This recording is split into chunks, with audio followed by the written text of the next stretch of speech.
Hello friends, আপনারা দেখছেন আপনাদের প্রিয় চ্যানেল এম স্টাডি বাংলা 3.3। নন্দীগ্রামের প্রার্থী হিসেবে 10ই মার্চ মনোনয়ন জমা দিয়েছেন মমতা বন্দ্যোপাধ্যায়। সেই মনোনয়নের হলফনামায় মমতা বন্দ্যোপাধ্যায়ের সম্পত্তির পরিমাণ কত ও তার শিক্ষাগত যোগ্যতা কী জানিয়েছেন সেই হলফনামায়। তো ফ্রেন্ডস, এই ভিডিওটির বিস্তারিত শুরু করার পূর্বে আপনাদের কাছে একটি ছোট্ট রিকোয়েস্ট, এই ভিডিওর নিচে থাকা লাল সাবস্ক্রাইব বাটনটিতে ক্লিক করুন এবং সাবস্ক্রাইবের পাশে থাকা বেল নোটিফিকেশনটিকে অন করে দেন পরবর্তী ভিডিওর আপডেট পাওয়ার জন্য। আর ইতিমধ্যে যারা সাবস্ক্রাইব করে রেখেছেন তাদেরকে জানাই অসংখ্য ধন্যবাদ। নেই গাড়ি, নেই চাষের জমি। মমতা বন্দ্যোপাধ্যায় মনোনয়ন পেশের সঙ্গে যে হলফনামা জমা দিয়েছেন তাতে এমনই উল্লেখ আছে। নন্দীগ্রামের প্রার্থী হিসেবে 10ই মার্চ মনোনয়ন জমা দিয়েছেন মমতা বন্দ্যোপাধ্যায়। হলদিয়ায় গিয়ে তিনি মনোনয়ন জমা করার পরে রাজ্য রাজনীতিতে বহু উত্থান পতন ঘটে গিয়েছে। পাশাপাশি বুধবার হলফনামা পেশ করায় তার সম্পত্তির পরিমাণ জানা গিয়েছে। নন্দীগ্রামে এবার তৃণমূল কংগ্রেস প্রার্থী খোদ মমতা বন্দ্যোপাধ্যায়।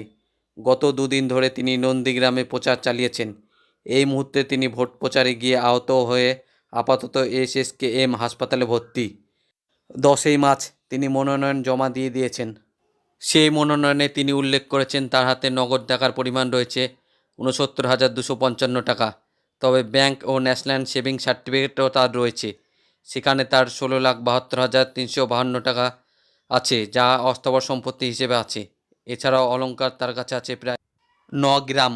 হলফনামায় উল্লেখ করেছেন মমতা বন্দ্যোপাধ্যায় হলফনামায় উল্লেখ করেছেন তার নিজের কোনো গাড়ি নেই, চাষ করার মতো কোনো জমিও নেই তার, ব্যবসা করার জন্য বা বাণিজ্যিকভাবে ব্যবহারের জন্য কোনো জায়গাও নেই তার। মমতা বন্দ্যোপাধ্যায় কোথাও কোনো ঋণ নেননি। তিনি পরিবার সূত্র ধরে কোনো পৈতৃক সম্পত্তিও তিনি পাননি জানিয়ে দেন। কোনো ইনকাম ট্যাক্স বাকি নেই তার। পুরসভা সংক্রান্ত কোনো কর বা GST সংক্রান্ত কোনো কর তার বাকি নেই। হলফনামায় উল্লেখ করা হয়েছে 2018 থেকে 19 সালে মমতা বন্দ্যোপাধ্যায় বছরে আয় ছিল 20,71,010 টাকা। 2019-20 সালে তা কমে দাঁড়িয়েছে 10,34,370 টাকা। আর্থিক বছরের যাবতীয় আয় ব্যয়ের সব হিসাব দেওয়া হয়েছে এই হলফনামায়।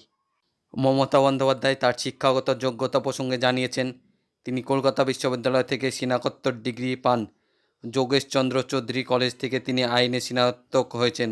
মমতার মনোনয়ন প্রস্তাবক হিসেবে 4 জনের নাম জমা দেওয়া হয়েছে। এছাড়া নন্দীগ্রামে মমতা বন্দ্যোপাধ্যায়ের মুখ্য নির্বাচনী এজেন্ট করা হয়েছে ভূমি উচ্ছেদ প্রতিরোধ কমিটির নেতা শেখ সুফিয়ানকে। তো বন্ধুরা, এই চ্যানেলের আরও নতুন নতুন আপডেট পেতে চ্যানেলটিকে অবশ্যই সাবস্ক্রাইব করবেন ও পাশাপাশি বেল নোটিফিকেশনটি অন করে দেবেন। Thanks for video watching and subscribe.